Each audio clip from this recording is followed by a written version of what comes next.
Hi, I'm Dr. Caroline Leaf, and welcome to my podcast, Cleaning Up the Mental Mess. I'm very excited about something.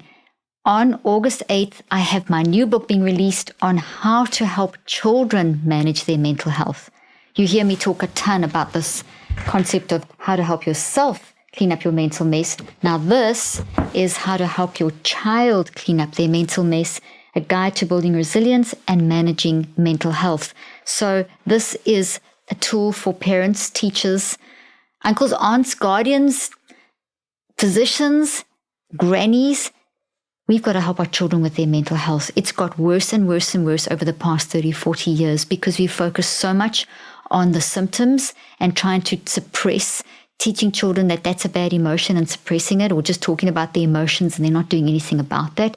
We have to help a child to process what they're going through. A child is affected by the environment. Their parenting, nurturing experiences impact how they function. It's well established that adverse child experiences, ACEs, will impact physiology. It will impact, therefore, how they function mentally and physically as they get older.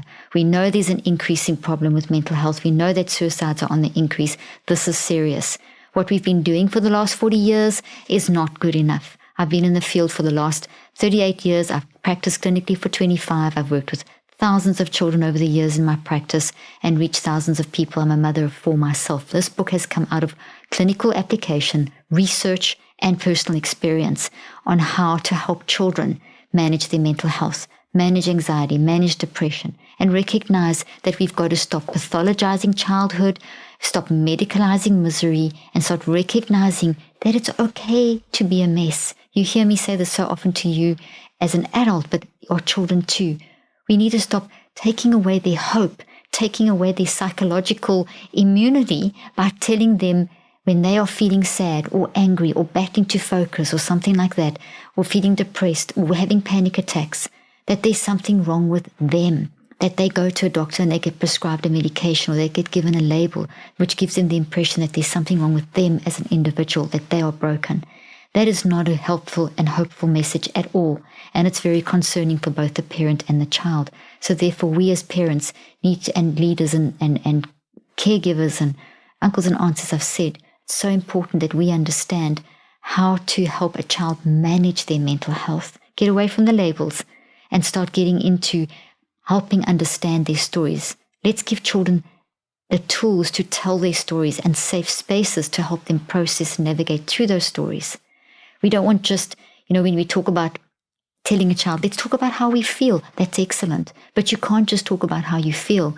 You've got to talk about how that feeling feels in your body, and how the feeling that's in your emotions and in your body, how that is showing up in your behaviors and how that's affecting how you look at life.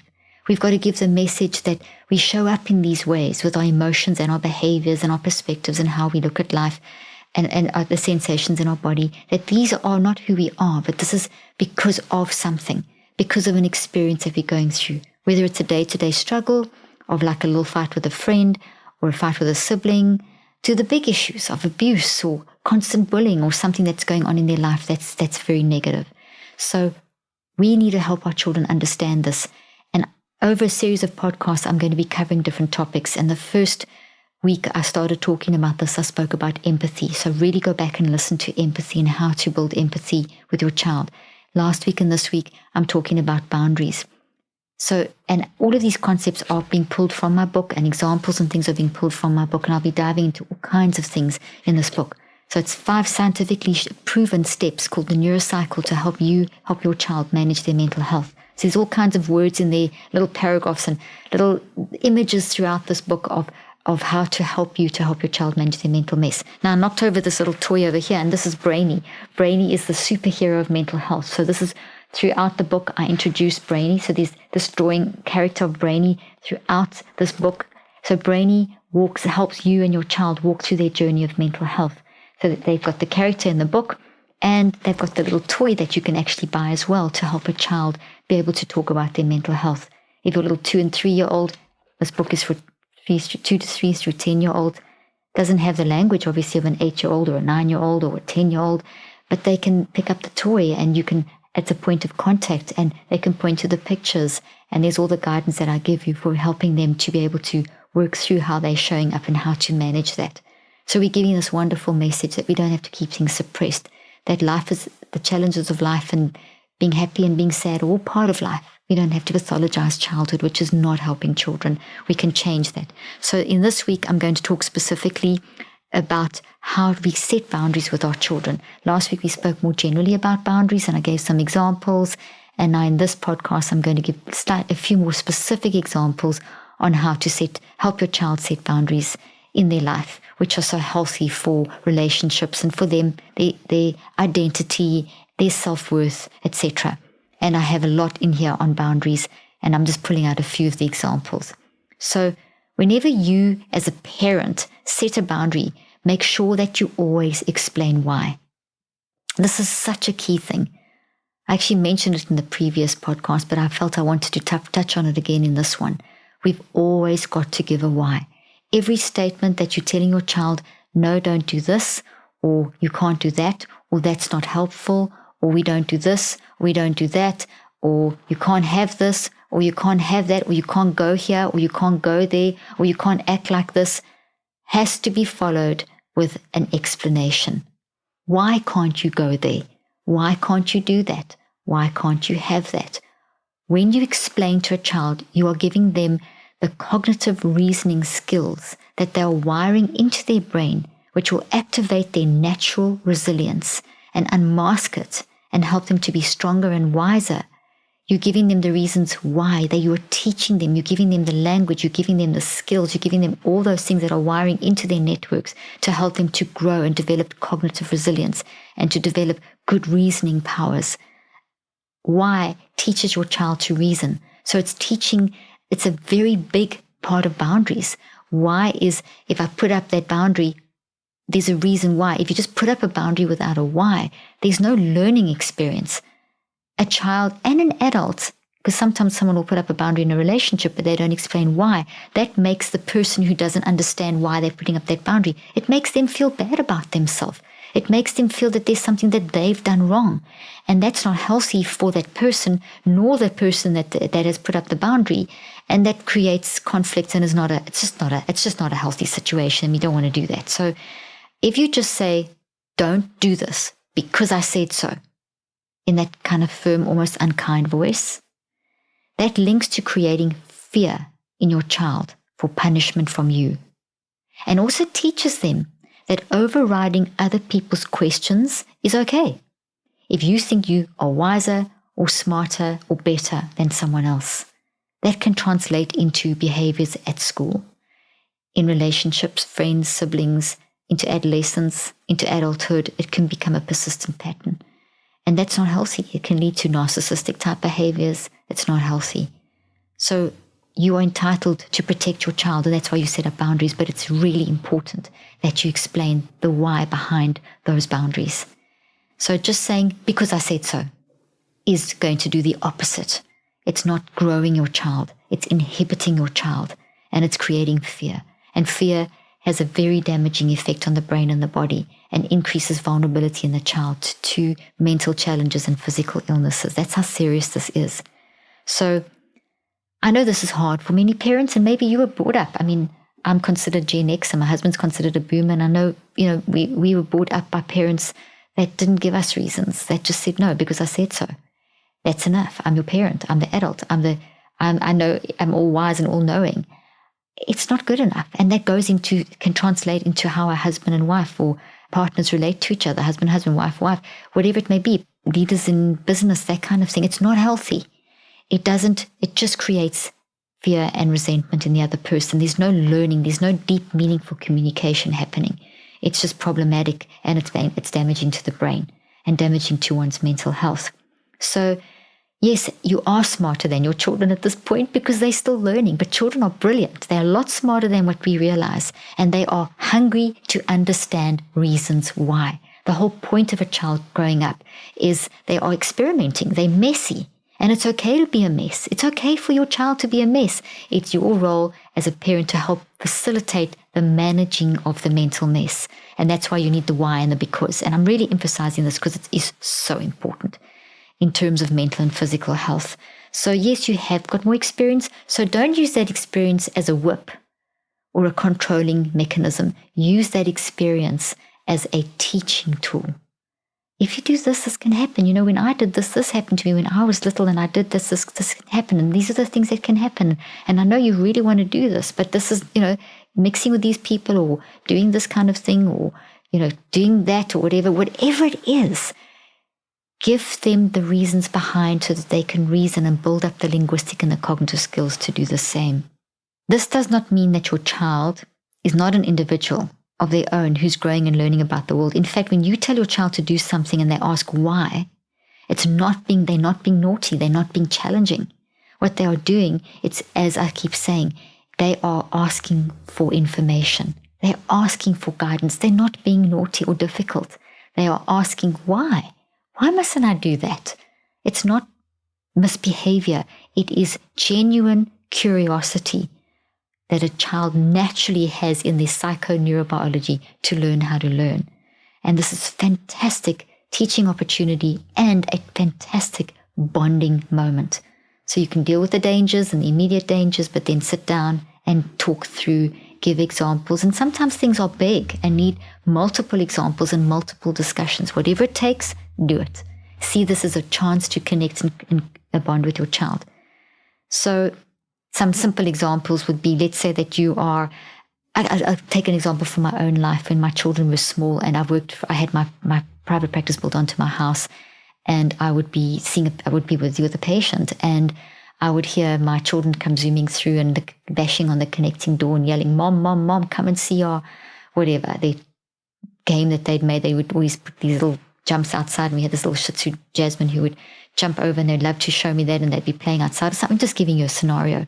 And they'd come running through because they wanted to tell me and show me because they were excited. And they'd be banging on the door. So my initial reaction would, if I didn't control myself, is to get mad and say, "Keep quiet, go away," and shout at them. Or my husband, if he was there, would whatever, shout at them. But that wasn't a learning moment. So yes, they can't disrupt my therapy session with my patient. But what I can do is say, "Hey, I'm so sorry. Let me quickly just tell my kids that I will deal with this after. Give me a moment and I'll give you some extra time." And that's what I would do. So then I'd go to the interleading door and I'd say, "Hey, listen, guys, I'm still busy. I'll be finished in about 15 minutes, which is about this amount of time, whatever age they were at. And Mom, we want to tell you about Jasmine Jump." I said, "Okay, I know, I'm excited too, and I'm going to listen, I'm going to hear, but I need to finish this first. So then I'll come and have a look when I'm finished." And then I would close the door and tell them to go away, but I gave them a reason. I've got to finish. This person is sitting with me and we'll talk about it more later. Go in, finish the session. Hopefully my husband or our housekeeper took them away from the door so they wouldn't bash it anymore.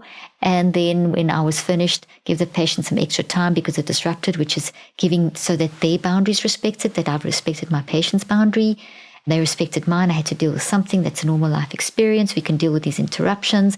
And then I would, once they left, then I could go to my children and I could have a look at what they wanted to show me. Then I could sit them down and say, "Hey, like in future, when I'm in there, when the door is closed, unless it's really is an emergency and there's no one else around, you cannot come and knock on the door. And, it's just rude. It upset the patient. It did this. I need their special time, like when you need special time." Okay, I've elaborated that. And yes, that takes effort. And yes, you may be thinking, "Hey, it's just naughty. They shouldn't bug you when you're busy and should respect that." Yes, they should. But until I teach them to, which I did, they're just going to be a child. It's not that they're just going to disrupt. And if I just shout at them and never give them a reason, they're not going to learn. It's going to create a fear response and not give me a chance to build deep, meaningful communication. I mean, that's a simple example, but you know what? It's a real example.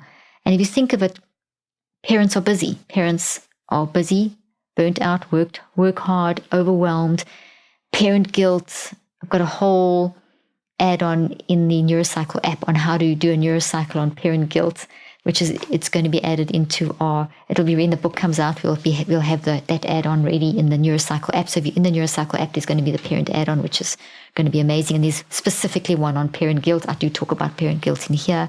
And it's really important that we address this, that we address our own busyness, burnout, overwhelm, parent guilt. I remember as a new mom going to bed every night with such a lot of guilt and not knowing how to manage it initially, even though I'm in the field. And then I started applying this on myself and saying, okay, well, what are my emotions? What are my behaviors? I went through the neurocycle. What do I have this guilt? What can I do about it? Who can I talk to get some better perspective? I dealt with it. When I didn't, it impacted and built up. It impacted me, which impacted how I was communicating with my kids. So here I thought I could manage and just, suppress it and pretend it didn't exist. But it came out in how I was relating to my children and my husband. So I realized I had to deal with parent guilt. And I think it's just a reality. I don't think there's any parent who doesn't go through that. Even as an adult, even with adult children, I still have parent guilt if I can't answer their call immediately or help them through an issue when they need an issue and I may be busy at a conference or I'm doing a podcast and there's something urgent. And obviously they're adults and they know how to wait and that kind of thing now. But there's still the parent guilt. Did I say the right thing, etc.? And also being burnt out and overwhelmed that when I've had a really full day and one of my kids wants to have a long discussion, I've had to learn to put a boundary up even with adults and adult children and say, hey, can't wait to chat to you. Can we chat maybe later on or in an hour's time? I'm just going to go and have a sauna and watch Grey's Anatomy in the sauna and watch some of my favorite people like Kate Welsh, who's going to be on this podcast at some point, and just chill, and then I'll speak to you later. And that's just giving myself a chance to just decompress and wind down and not feel guilty about that, and not thinking I have to jump from one thing to another. Now that may be a silly example as well, but really boundary setting for your children starts with boundary setting for yourself. And it's got to the point, it'll get to the point where your children will accept that and recognize that, and then they'll start giving boundaries and saying, respecting yours and creating their own. And that leads to much deeper, meaningful communication filled with empathy and respect. Let me see what else I wanted to talk about. Okay, when we don't set boundaries, the biological chaos that it creates inside of ourselves as parents can lead to snapping, acting out towards your child because of the level of stress, toxic stress that you're under. And even though it may be hard to set a boundary, it's very important in some situations.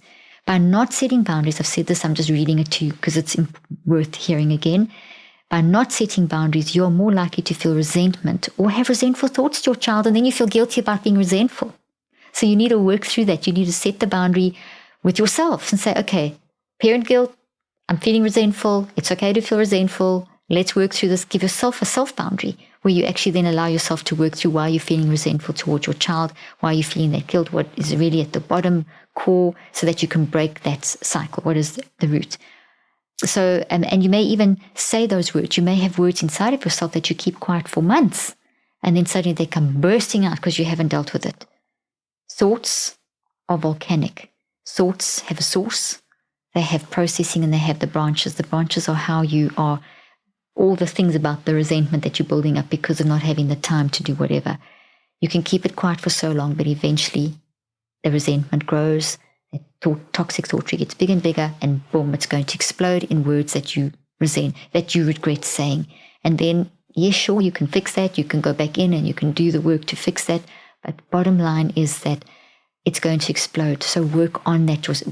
Teaching your child boundaries is really you working on yourself. And then you can explain to your kids and you can say, hey, I snapped at you and I'm really sorry. I take ownership of that. That wasn't right. I did that because of this, and that's what I am working on. You've shown your child that you've given yourself a boundary and you've recognized the impact of that boundary. So then you've activated the empathy, and that leads to deep, meaningful communication. See, everything feeds into each other. So here are a couple of phrases that just to wrap up this podcast. So one of the most important things to remember about setting boundaries with your children is that you can both simultaneously set boundaries with them while respecting and validating their experience and emotions. So you can set the boundary as well as, at the same time, validating and respecting their experience and their emotions. And this applies to adults too. So saying phrases like, I can see that it makes you upset to wait until I'm finished with what I'm doing, and I'm sorry that you're upset, but it is important that I get my stuff done. And stick with that sentence and be firm with that kind of phrase. And we'll talk about it later. And then you can go into the neurocycle place and the little bench and go work through it. Here's another example. I can see that you're mad that I'm turning off the TV, and I want you to feel safe expressing those feelings to me. But it is bedtime, and you might be very tired if you don't get enough sleep. So you've validated, simultaneously set a boundary. Okay? I can see that you really bummed that I want to watch my show for a bit, but I need to do certain things that make me happy and relaxed so that I can be a better mom to you. Just like it's important for you to do things that make you happy. So you've validated, you've respected, and simultaneously set a boundary. When you set a boundary, be very sure to give your child clear rules and explanations. Never forget clarity and the why, the explanations. Next thing, be consistent. So clear explanations, consistency, and follow through with consequences. Clear rules, explanations, the why, the because, consistency, follow through. But also remember to notice and reward that they respect your boundaries. So when they have respected your boundary, when they knock on the door and you come to the door and say, "Oh, sorry, Mom, I forgot," and they go away, when you've finished with your patient or whatever, in my case, you can go and say, "Thank you so much for remembering that you mustn't worry me." When they get a little bit mad because you want to watch the TV show, because you want to just chill for a little bit, and then they stop themselves and they say, "Oh, sorry, Mom, I know you need a rest a little bit. I can watch after you, or I can go play with my toys, or I can sit here with you and draw while you're watching your show. Thank you so much. I really appreciate that. I'm so happy if you sit here and draw with me." So respect when they have recognized your boundary. By the same token, when you respect theirs, they're going to say, "Thanks, Mom. Thanks for giving me that time. Thank you for respecting my boundaries," or whatever words that they use. Maybe it's just a hug, but it works. Thank you so much for joining me. Don't forget to go and pre-order your book. Great pre-order bonuses, all kinds of pre-order bonuses at mentallyresilientkids.com. And I know you're going to love this. And don't forget to listen to the previous podcasts and the ones that are coming up, and share this with people, and please go to and give me a 5-star rating, because then this helps this word to spread more, and we can help together as a community. You sharing this podcast and increasing and helping me to increase my rating gets it to more people. In this way, we create a community with an objective, and that is, let's help our children with their mental health. Thank you for joining me today.